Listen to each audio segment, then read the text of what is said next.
तो आज हम जानेंगे अफ्रीका में चरवाहा जीवन कैसा था। तो अफ्रीका की तरफ चले चले चलो चलते हैं। टिकट कटवा लिया सभी ने। जहां दुनिया की आधी से ज्यादा चरवाहा आबादी रहती है, आज भी अफ्रीका के लगभग 2.25 करोड़ लोग रोजी रोटी के लिए किसी ना किसी तरह की चरवाही गतिविधियों पर आश्रित है। और इसमें से बेदुइन्स, बेरबेज, मासाई, सोमाली, बोरान और तुर्काना जैसे जाने माने समुदाय भी शामिल हैं।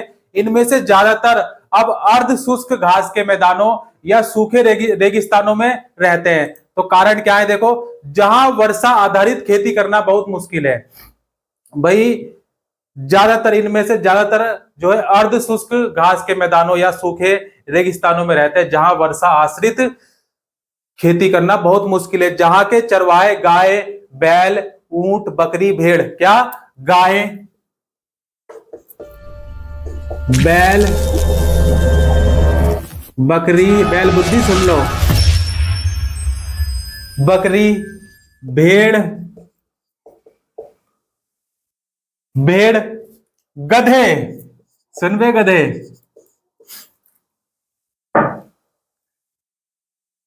गधे पालते हैं और दूध, मांस, पशुओं की खाल व ऊन आदि बेचते हैं। कुछ चरवाहे व्यापार, अपने यातायात संबंधी काम भी करते हैं। कुछ चरवाही के साथ साथ खेती भी करते हैं। कुछ लोग चरवाही से होने वाली मामूली आय से गुजर नहीं हो उनका जो है उनकी उस मामूली आय से गुजर नहीं हो पाता, तो वो क्या करते हैं, कोई और भी धंधा कर लेते हैं, साथ में उसके कोई और भी धंधा कर लेते हैं। हिंदुस्तान की तरह अफ्रीकी चरवाही की जिंदगी में भी औपनिवेशिक और उत्तर औपनिवेशिक काल में गहरे बदलाव आए। कैसे आए? देखो, आखिर क्या थे ये बदलाव। इन परिवर्तनों को हम चरवाहों के खास समुदाय के माध्यम से समझने का प्रयास करेंगे। वो क्या है, चलिए चलें फिर। देखो, इसके लिए हमें जो है क्या, मासाई नाम का, मासाई,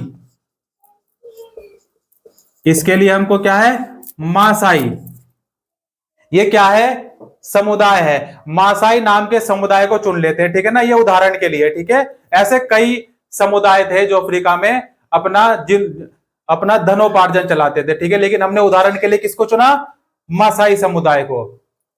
तो मासाई पशुपालक मोटे तौर पर पूर्वी अफ्रीका के निवासी हैं। कहां के निवासी हैं ये? पूर्वी अफ्रीका के निवासी हैं। इनमें से लगभग 3 लाख दक्षिणी कीनिया और करीब 1.5 लाख तंजानिया में रहते हैं। कहां रहते हैं? तंजानिया में रहते हैं और दक्षिणी कीनिया में रहते हैं। अभी हम देखेंगे कि नए कानूनों और बंदिशों ने किस तरह ना केवल उनकी जमीन उनसे छीन ली, बल्कि उनकी आवाजाही पर भी बहुत सारी पाबंदी थोप दी थी। आने जाने पर भी बहुत सारी पाबंदी थोप दी थी, बल्कि उनकी आवाजाही पर भी बहुत सारी पाबंदी थोप दी थी। इन कानूनों के कारण सूखे के दिनों में उनकी जिंदगी गहरे तौर पर बदल गई और उनके सामाजिक संबंध भी एक नई शक्ल में ढल गए। कैसे? नई शक्ल क्या थी वो? क्रीम पाउडर लिपस्टिक लगा लिया था ब्यूटी पार्लर जाके।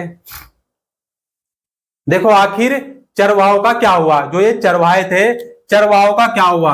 चरवाहों का क्या हुआ इन चरवाहों का?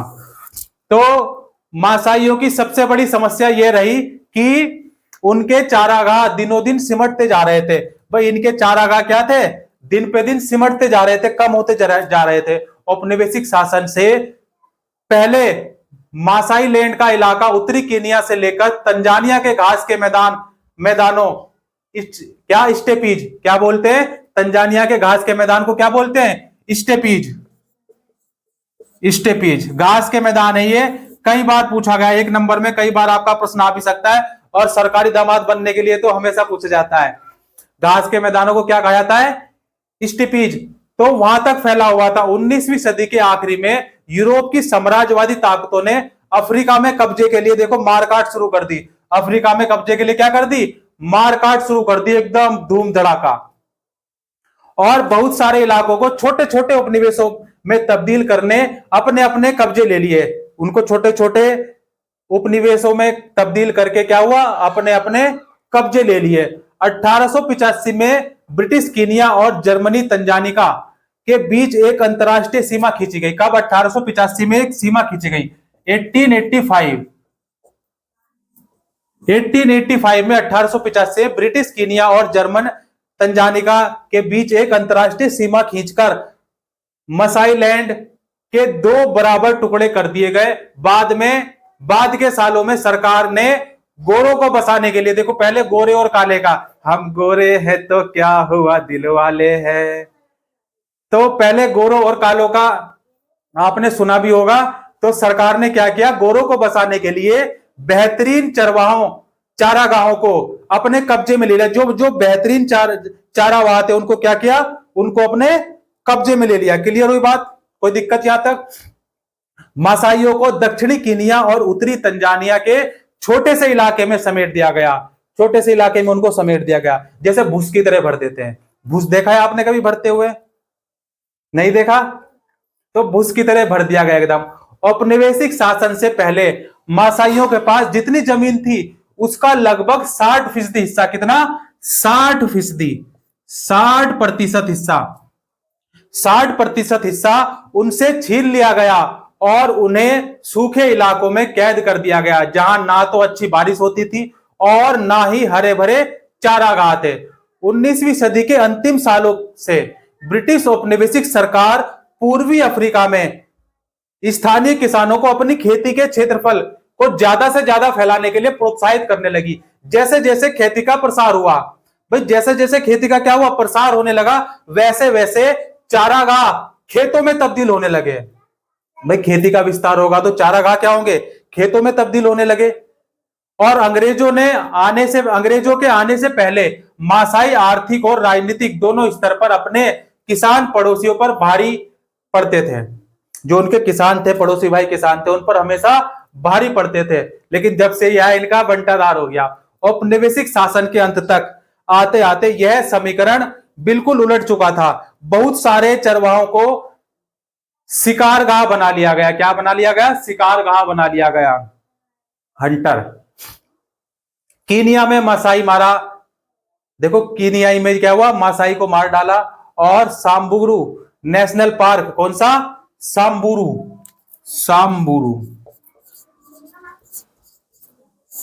National park. और तंजानिया में कौन सा? सेरे गेंटी पार्क है ये भी, ठीक है। क्या है ये? पार्क, जहां आप घूमने जाते हैं ना, पार्क में कौन कौन जाता है?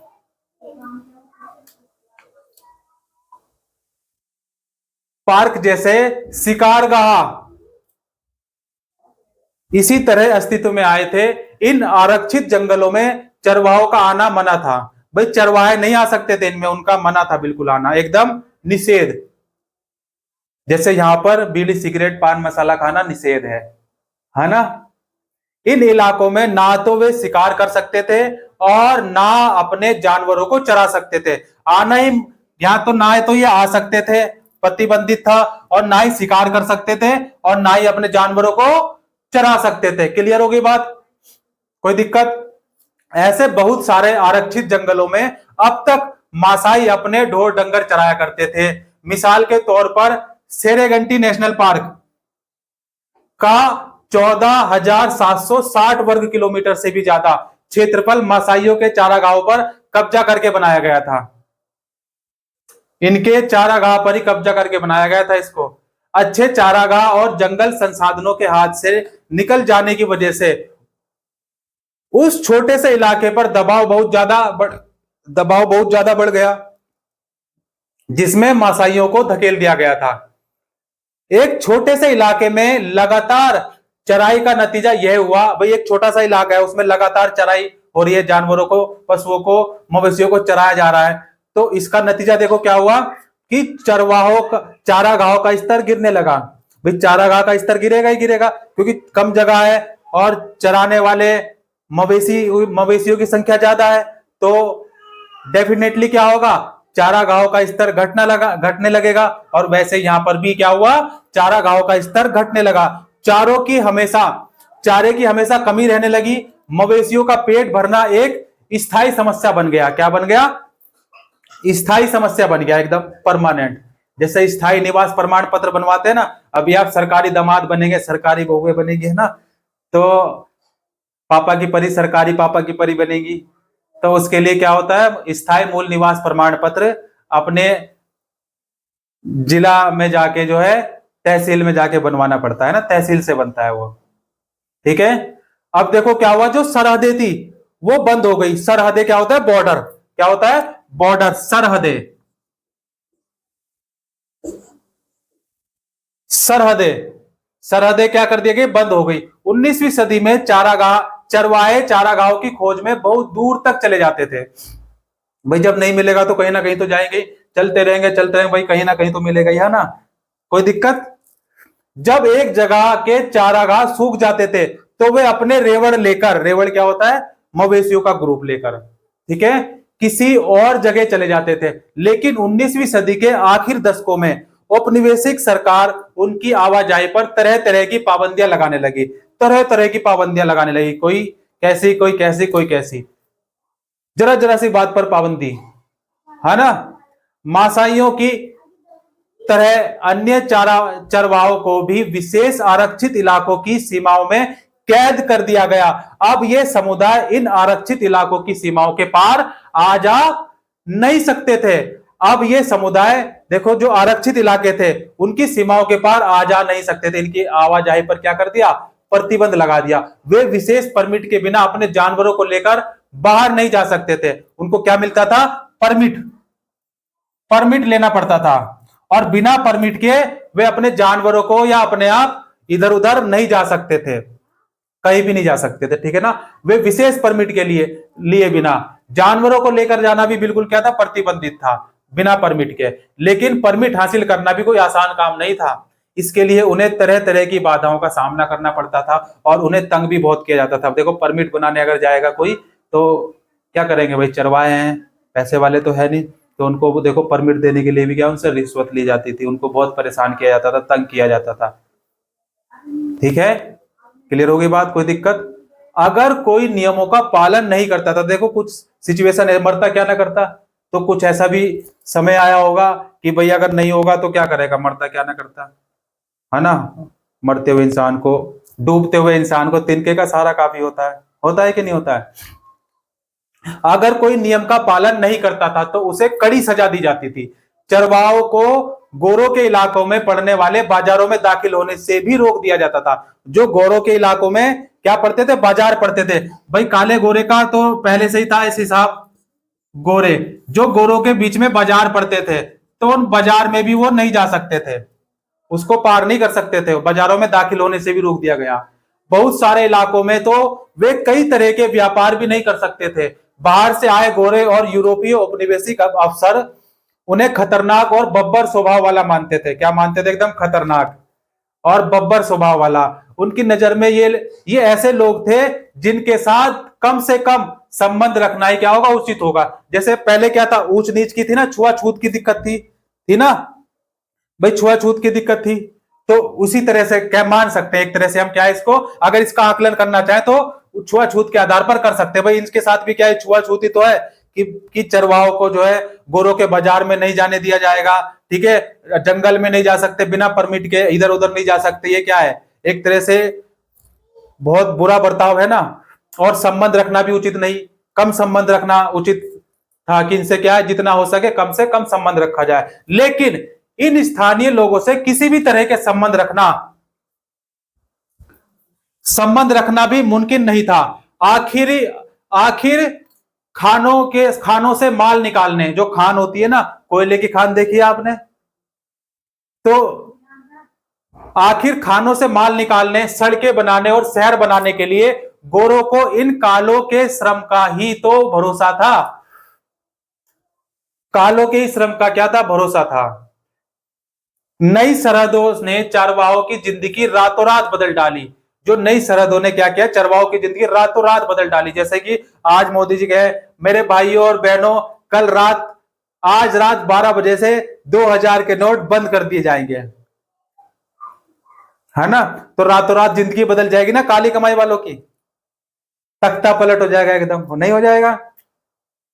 तो नई पाबंदियों ने और बाधाओं की आड़ में उन्हें प्रताड़ित किया जाने लगा और वे छोटे से छोटे इलाके में खुद को कैद सा महसूस करने लगे। क्या करने लगे? खुद को कैद सा महसूस करने लगे कि हम तो भाई क्या है, कैद हो गए।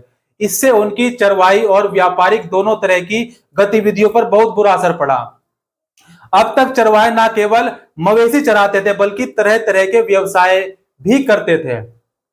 भाई मवेशी जब उनको पाबंदी लगा दी, क्या करेंगे? कुछ ना कुछ तो करना ही पड़ेगा ना। और औपनिवेशिक शासन के अंतर्गत थोप दी गई बंदिशों से उनका व्यापार बंद तो नहीं हुआ, लेकिन अब उस पर तरह तरह के अंकुश जरूर लग गए थे। बंद तो नहीं हुआ, लेकिन तरह तरह के क्या है, अंकुश लग गए थे। इसमें कोई दिक्कत नहीं। देखो, कल और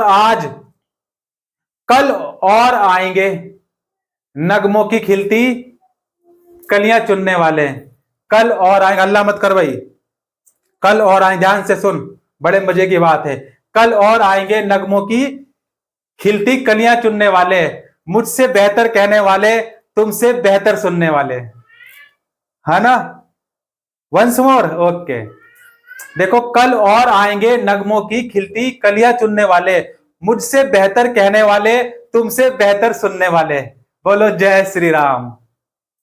चलो आगे बढ़े हम। देखो, जब चारागाह सूख जाते थे तो क्या होता था भाई? चारागाह जो है, चारागाह, अब चारागाह क्या गए? सूख गए।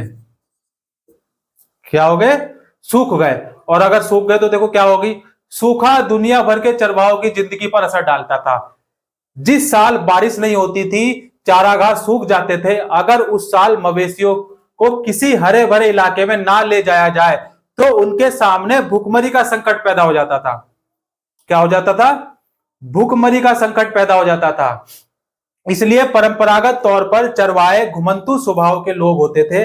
वे, किसी बच्चे ने आज मेरे से पूछा था घुमंतु क्या होता है, तो वो घूम घूम के खेती करते हैं ना भाई। देखो, ये चारागाह अगर सूख गया तो क्या करेंगे चरवाहे? घुमंतु क्यों कहा जाता है उन्हें? अब ये चारागाह सपोज दैट यहां से सूख गया, अब सूख गया तो क्या करेंगे? जहां पर चारा चारागाह होगा, जानवरों के जो जानवर हैं इनके पास, जो मवेशी हैं, वो घास खाते हैं ना, इंसान तो खाते नहीं है।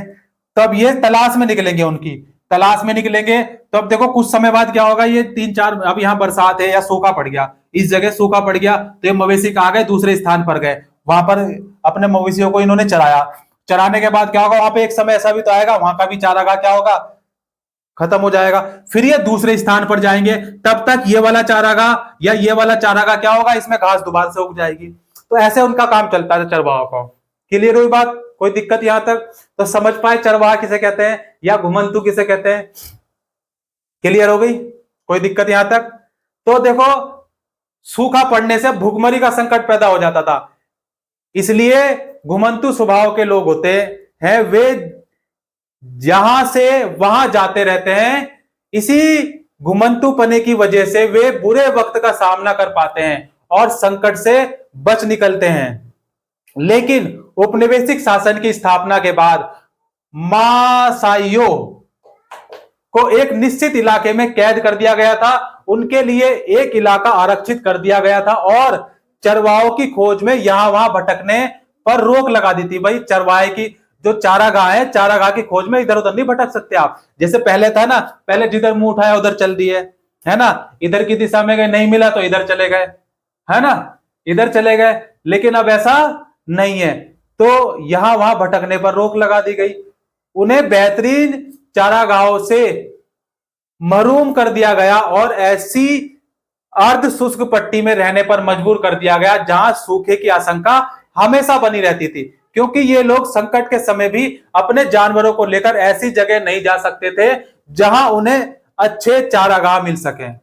नहीं जा सकते थे भाई। इसलिए सूखे के सालों में मासाइयों के बहुत सारे मवेशी भूख और बीमारी की वजह से मर जाते थे। भाई बहुत सारे जानवर या मवेशी तो भूख की वजह से मर गए और बहुत सारे क्या हुआ? बीमारी से मर गए। भाई बीमारी भी पैदा हो, बीमारियां भी हो जाती है ना, जब कोरोना बीमारी आई थी, है ना?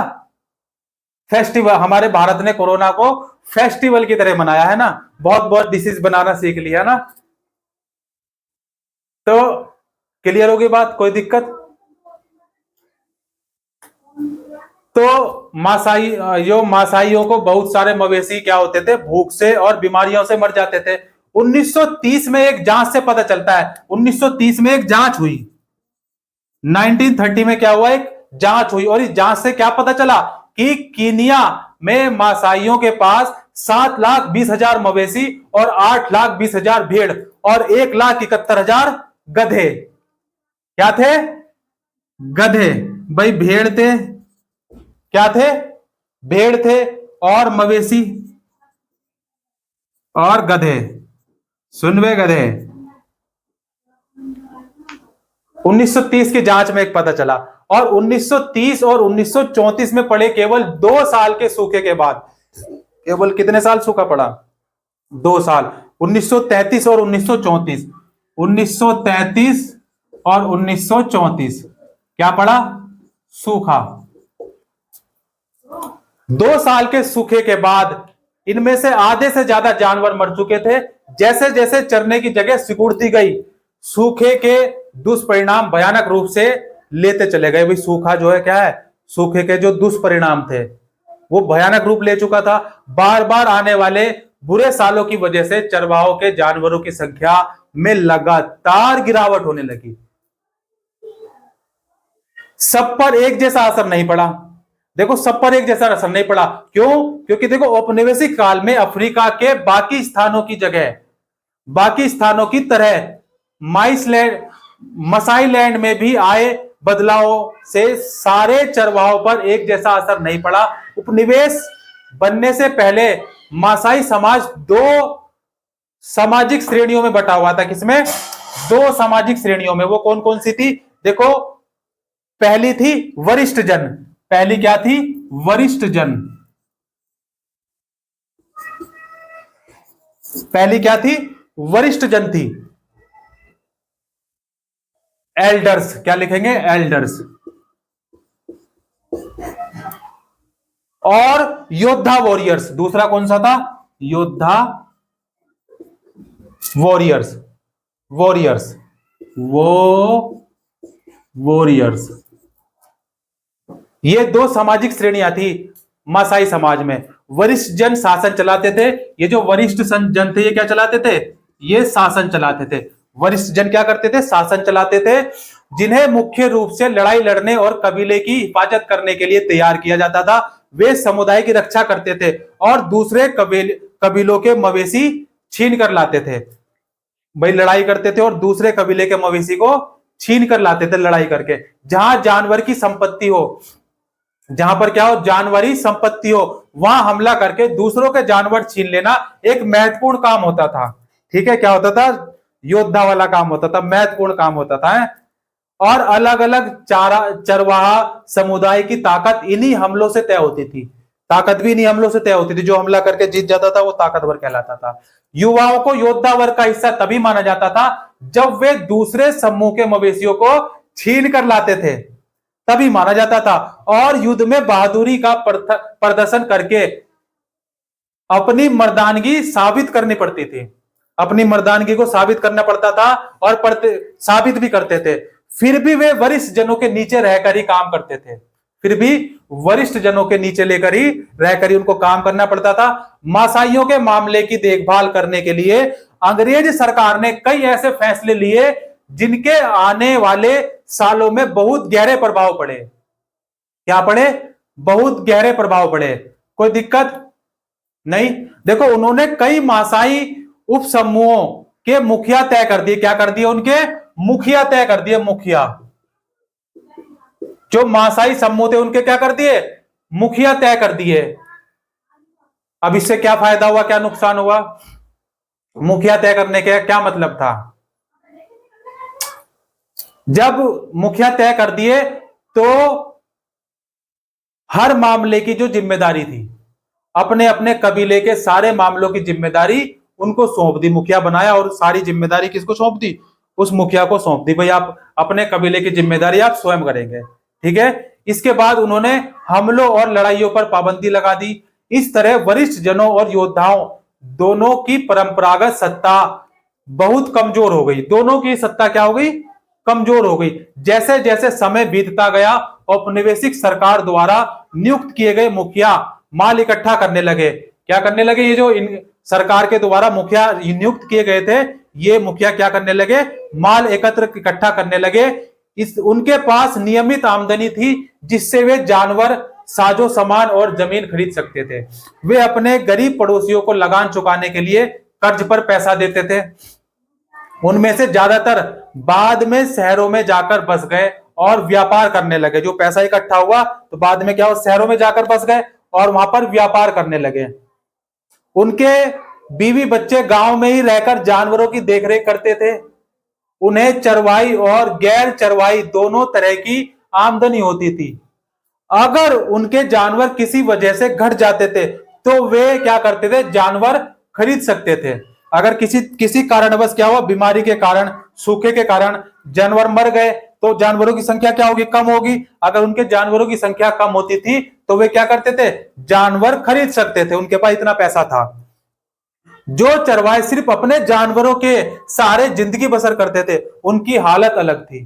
जो केवल एक तो ऐसे चरवाहे थे भाई, व्यापार भी करते थे जाके बाजार में और चरवाही भी करते थे और भी आमदनियां बहुत सारी थी। लेकिन कुछ चरवाहे ऐसे भी थे जो क्या थे, जिनकी जिंदगी सिर्फ क्या है, जानवरों के सहारे ही थी, सब कुछ जानवरों पर ही आश्रित था। उनके पास बुरे वक्त का सामना करने के लिए अक्सर साधन नहीं होते थे। जब बुरा वक्त आता था, सूखा पड़ गया तो उनके पास कोई साधन नहीं होते थे।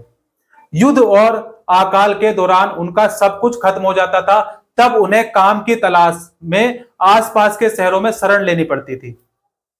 भाई मरता क्या ना करता, डूबते को तिनके का सहारा काफी। कोई कच्चा कोयला जलाने का काम करने लगा, कच्चा कोयला को जलाने का काम करने लगता था, तो कोई कुछ और करने लगता था।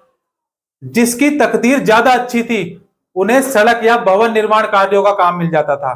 जो तकदीर वाले होते थे उनको भवन बनाने का काम मिल गया या फिर सड़क बनाने का काम मिल गया। इस तरह मासाई समाज में दो स्तरों पर बदलाव आए।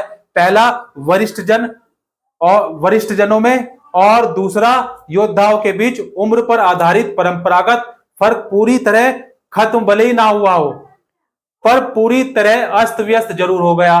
दूसरा, अमीर और गरीब चरवाहों के बीच नया भेदभाव पैदा हुआ। क्या हुआ, नया भेदभाव पैदा हुआ। अब देखो इस बात से निष्कर्ष क्या निकला, ये हमने इतनी सारी राम कथा सुनी, हाँ, इससे निष्कर्ष क्या निकला, कोई बताएगा इससे निष्कर्ष क्या हुआ, क्या निष्कर्ष निकला इस बात से, इस बात से निष्कर्ष क्या निकला, कोई बता सकता है? प्राकृतिक जीवन अपनाओ, ना रोग आएगा और ना धन जाएगा। क्लियर हो गई बात? अब निष्कर्ष पे चलें। देखो निष्कर्ष इस तरह हम देखते हैं कि क्या आधुनिक विश्व में आए बदलाव से दुनिया के अलग अलग चरवाहों समुदायों पर अलग अलग तरह के असर पड़े। देखा हमने ना, अलग अलग तरह के असर पड़े। नए कानूनों और सीमाओं ने उनकी आवाजाही पर डर्रा बदल दिया। जैसे जैसे चारागाह खत्म होते गए, जानवरों को चराना एक मुश्किल काम होता चला गया और जो चारागाह बचे थे वे भी अत्यधिक इस्तेमाल की वजह से बेकार हो गए। सूखे के समय उनकी समस्याएं पहले से भी ज्यादा बढ़ गई क्योंकि तब उनके जानवर बड़ी तादाद में दम तोड़ने लगे थे। क्लियर हो गई बात?